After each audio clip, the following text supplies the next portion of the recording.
आणखी काही आरोप केले गेले संभाजीराजांवर. संभाजीराजे दिलेर खानाला जाऊन मिळाले. संभाजीराजे फुटीर, छत्रपतींच्या पुत्र मोगलांना सामील नाही. शिवाजीराजे कर्नाटकच्या स्वारीवर निघालेत. सगळं सैन्य त्यांच्या सोबत आहे. त्यावेळी बहादूरगडाला दिलेर खान आलाय.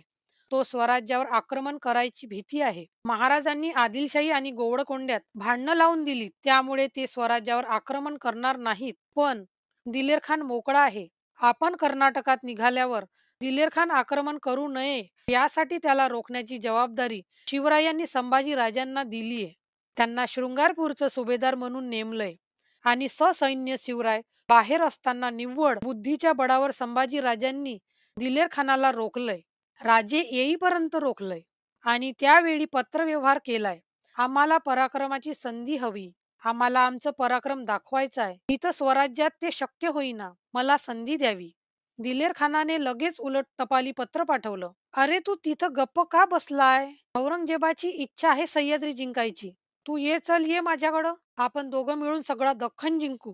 संभाजी राजांनी त्याला उलट टपाली कळवलं. या राज्याची जबाबदारी माझ्यावर सोपवून माझे वडील परराज्यात गेले आहेत.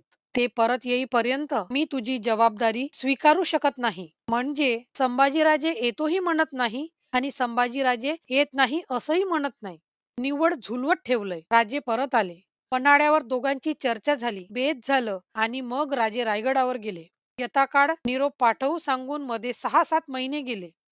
आता संभाजीराजांना पळूनच जायचं होतं, तर शिवाजीराजे कर्नाटकात असतानाच ते सोपं होतं. आणि मग एके दिवशी रायगडावरून राजाचं पत्र येतंय. आपण रायगडास न येता परळीच जाणे उचित. आणि मग संभाजीराजे निघाले तिथून आणि परळीपासून 13 मैलावर माहुलीला दिलेर खानची लोक आलीत. तिथून अवघ्या 13 मैलावर जाऊन संभाजीराजे मोगलांना सामील झाले. हा सगळा परिक्रमेचा भाग बघितला तर संभाजीराजांनी पळूनच जावे यासाठी हे जाणीवपूर्वक केलेले नियोजन आहे. कारण वस्तुस्थिती ती आहे. शिवाजीराजे कर्नाटकावरून परत आलेत. सैन्य थकलंय. शस्त्र मोडलीत. दिलेर खानाशी लगेच मुकाबला करू शकत नाही. यासाठी आणखी काळ दिलेर खानाला रोखणं गरजेचं आहे. म्हणून शिवरायांनी संभाजीराजांना सांगितलंय, जा त्यांच्याकडे रोखून धरा. आणि हीच चाल शिवाजीराजांनी आधी एकदा खेळली. आग्र्याच्या भेटीवरून परत आल्यावर औरंगजेब आता हल्ला करणार हे बघितल्याबरोबर शिवरायांनी पुन्हा माफीचं पत्र पाठवलंय. आमच्याकडून चूक झाली. आम्ही तुम्हाला न सांगता आलो. असू द्या.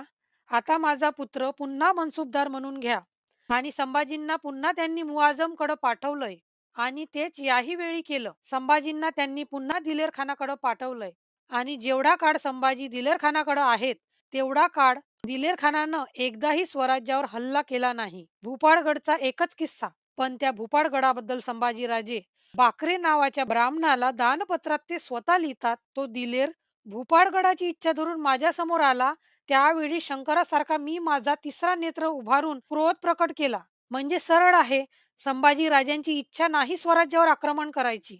एवढी एकच घटना. पण तोही गड मराठ्यांनी लगेच जिंकून घेतलाय. संभाजी राजे जोपर्यंत दिलेर खानाकडे आहेत, तोपर्यंत दिलेर खानाने स्वराज्यावर आक्रमण केलेलं नाही.